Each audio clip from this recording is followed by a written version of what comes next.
sepanem ingkang sami katuran pinarak ing mriki sedayanipun. Sedaya sepanem dipunaturi mriki dipun sapanjenengan ingkang lujeng rengken geganiat tiyang sagub grupipun misteri kajen tiyang sakeluarga. Anggenipun ngedalaken wetu saking bumi sarini toya rezeki saking pangeran kapara-para. Ingkang saaturan bukten dhateng ibu bumi Baparina Allah ingkang wasani Nabi Adam ibuka bumi suci ingkang dipun jemberi dipun sukuri bumi ingkang dipun sanjangan reda sarintane dalune sampun wonten alangan tunggal pengginjing tambah pangestu sepanen sedayanipun. Wiwitan lan pungkasan, wiwitan Gusti pungkasan Gusti jangkepipun dinten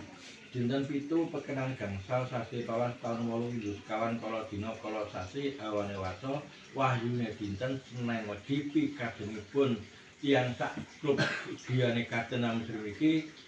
damel mbuktani berkahi anggota garah sumur damel pirangken ngaliri sedaya tetanen nipun sak klub niki muga saged barokah muga saged sempulur saged langgeng lan Allah ngijabana panuwunipun sedaya kula suwun tambahi pangestu sepanen sedayanipun. Wiwitan lan pungkasan, wiwitan Gusti pungkasan ingkang saaturan caos seka suci ulam sari nyamit dhateng Kanjeng Nabi Muhammad ingkang jumeneng rasul sak garwa sak putra Abu Bakar mangali Mbok Siti Aminah pikajengipun dalem barokai utawi dekan anggenipun nggadah sumur bor damel ngaliri sedaya tetanipun sak klub niki mugia saged sempula saged wujud sedaya saged guyub rukun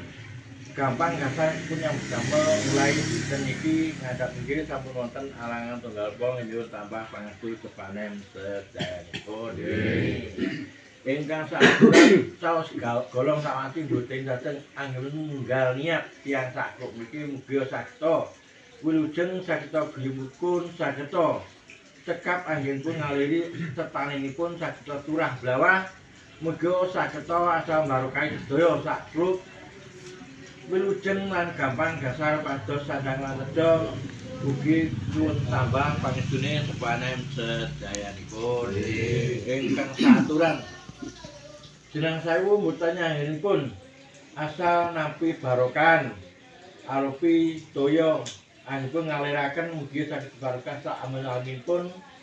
mugi kala wau saged nglebihi barokah Allah Ta'ala saged ngijabahi panuwunipun sedaya saged wilujeng guyub rukun ugi nyuwun tambah pangestu sepanen